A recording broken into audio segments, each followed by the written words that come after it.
Recept vam je sljedeći. Sve što trebate je zapravo uzeti 200 ml prokuhale vode, 2 male žličice mača čaja, jedna mala žlica organskog ekstra djevičanskog kokosovog ulja, 50 ml bademovog mlijeka i jedna mala žličica meda. Ovaj sami čaj ne samo da je enormno zdrav, nego svi ovi sastojci će nam blagodano djelovati na funkcioniranje našega mozga.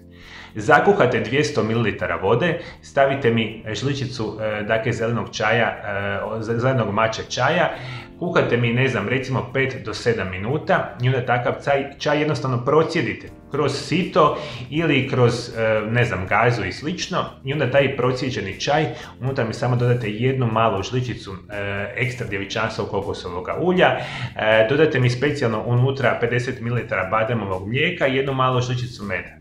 Ovaj napitak ne samo da je izuzetno zdrav, nego je izuzetno ukusan i vi to možete redovito koristiti tijekom jedne godine. Nećete mi piti 365 dana u godini, ali radite mi intervale, recimo 15 dana zaredom pijete, pa 15 dana napravite pauzu, i ovo je specijalno bitno za osobe 55, 60, 65 godina pa nadalje. Ne postoji praktično bolja verzija čaja za zdravlje vašega mozga i prevencija same demencije.